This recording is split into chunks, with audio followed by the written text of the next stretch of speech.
नमस्कार फ्रेंड, मी ॲडव्होकेट संजय गुरव. आज आपण भारतीय संविधानातील अनुच्छेद 5, कलम 5 या कलमाचा आज आपण सविस्तर माहिती मिळवणार आहोत.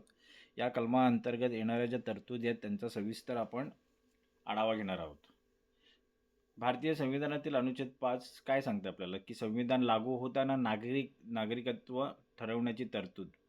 या कलमामध्ये कसली तरतूद केलेली आहे, तर संविधान लागू होताना नागरिकत्व ठरवण्याची तरतूद या कलमामध्ये केलेली आहे.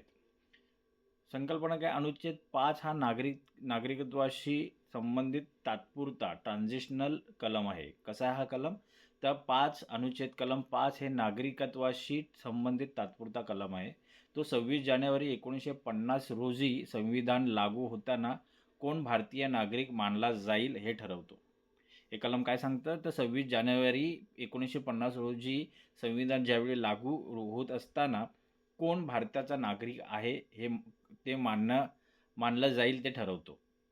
थोडक्यात काय, स्वातंत्र्यानंतर आणि फाळणीनंतर निर्माण झालेल्या नागरिकत्व प्रश्नावर तात्काळ उपाय देणारा असा हा कलम आहे. व्याख्या काय याची गीताला आपल्याला, Article 5, at the commencement of the Constitution, every person who has his domicile in the territory of India and subclause A was born in territory of India, or subclause B, either of whose parents was born in the territory of India or who has been ordinarily resident in the territory of India for not less than 5 years immediately preceding such a commencement shawl be a citizen of India. ते कोणकोणत्या प्रकारचे लोक भारताचे नागरिक असतील ते सांगण्याचं काम हे कलम करतोय.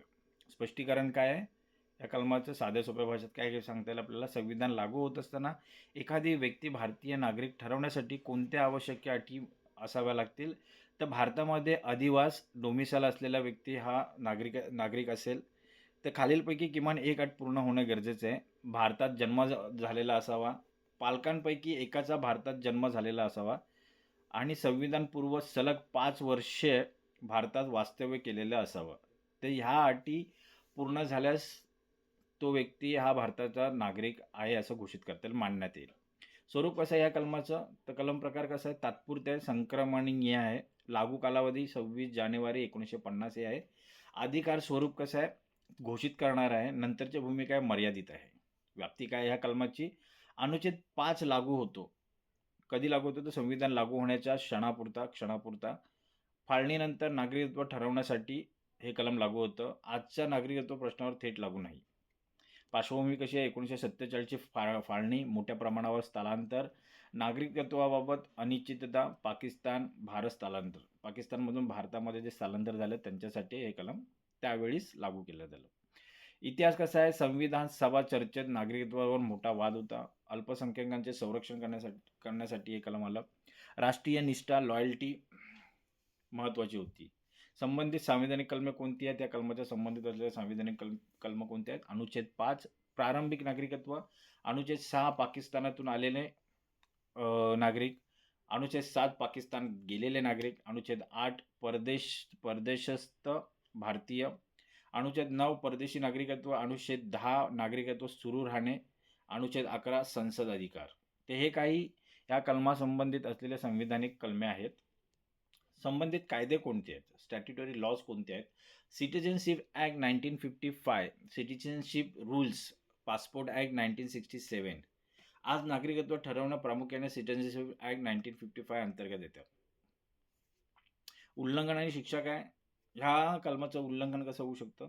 त्या अनुच्छेद 5 स्वतः दंडात्मक नाही आहे, परंतु खोटी माहिती सिटिझनशिप ॲक्ट अंतर्गत शिक्षा होऊ शकते. फसवणूक IPC आणि BNS अंतर्गत फसवणूक केल्यास शिक्षा होऊ शकते. फायदे काय ह्या कलमाचे, तर फाळणीनंतर तात्काळ स्तरीय नागरिकत्व निश्चिती करणे, राज्यकारभार सुरू करण्यास मदत करणे, फायदेशीर स्पष्टता. ते हे काही ह्या कलमाचे फायदे आहेत. मर्यादा आणि सुधारणा. मर्यादा काय, फक्त प्रारंभिक टप्प्यासाठी, आजच्या प्रश्नांसाठी अपुरा. सुधारणा कसं, अनुच्छेद 11 अंतर्गत संसदेला पूर्ण अधिकार, सिटिझनशिप ॲक्टद्वारे विस्तार. न्यायालयीन प्रकरणं कोणती आहेत ह्या कलमासंबंधात? DP Joshi versus state of मध्य भारत 1955. प्रश्न होता, या खटल्याचा प्रश्न काय होता, की डोमिसाईल म्हणजे नेमकं काय? तर ह्याचा निर्णय दिला आला की कायमस्वरूपी निवास व राहण्याचा हेतू म्हणजे डोमिसाईल होय. डोमिसाईल म्हणजे काय? कायमस्वरूपी निवास व राहण्याचा हेतू म्हणजे डोमिसाईल होय. पुढचा खटला आहे Izhar Ahmed Khan versus union of India 1962 मधला हा खटला आहे. या खटल्याचा प्रश्न असा होता की अनुच्छेद 5 आज लागू होतो का? तर निर्णय देण्यात आला की नाही. तो संविधान प्रारंभापुरताच होता. पुढचा खटला आहे की ट्रेडिंग कॉर्पोरेशन वर्सेस CTO 1963 मधला हा खटला आहे. या खटल्यात निर्णय असा देण्यात आला की नागरिकत्व बरोबर फक्त व्यक्तींना लागू होतो. तर ह्या कलमासंबंधी इतर महत्त्वाची माहिती अनुच्छेद 5 बरोबर ट्रान्झिशनल प्रोव्हिजन म्हटलं आहे. आज नागरिकत्व सिटिझनशिप ॲक्ट नुसार घोषित केलं जातं, मानलं जातं. डोमिसाईल संकल्पना महत्त्वाची होती. ओके. समीक्षा काय करता ह्याला कलमाची ऐतिहासिक गरज पूर्ण करण्यासाठी एक कलम आलं. संविधान लागू होण्यासाठी आवश्यक होतं. नकारात्मक बाजू काय ते आता ते कालबाह्य होत चाललंय. सध्याच्या वादावर उपाय नाही. संतुलित मत काय आहे? ते अनुच्छेद 5 हा स्टार्टिंग पॉईंट होता, अंतिम उपाय नव्हे. किंवा काही महत्त्वाची वाक्य आहेत या कलमासंबंधात. Article is a transitional provision. It determines citizenship at the commencement of the constitution. Domicile is the key requirement. हे ह्या कलमासंबंधात असलेले महत्त्वाचे वाक्य आहेत. निष्कर्ष काय काढता येईल की अनुच्छेद 5 भारताच्या नागरिकत्व व्यवस्थेचा प्रारंभ बिंदू आहे. काय आहे? तर अनुच्छेद 5 हा भारताच्या नागरिकत्व व्यवस्थेचा प्रारंभ बिंदू आहे. तो इतिहासाशी जोडलेला असून आजची व्यवस्था सिटिझनशिप ॲक्ट 1955 वर आधारित आहे.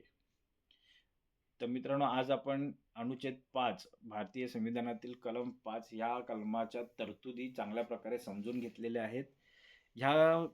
हे कलम चांगलं समजून घेण्यासाठी तुम्ही हा व्हिडिओ वारंवार पहा, जेणेकरून ह्या कलमाचं चांगलं ज्ञान तुम्हाला होईल. आणि असेच कायदेविषयक माहिती मिळवण्यासाठी आमचं चॅनल फॉलो करा, सबस्क्राईब करा, लाईक करा. आपल्या प्रियजनांना, मित्रांना हे व्हिडिओज शेअर करा, जेणेकरून त्यांचंही कायदेविषयक ज्ञान वाढेल. भारताच्या संविधानाबद्दल त्यांनाही माहिती होईल.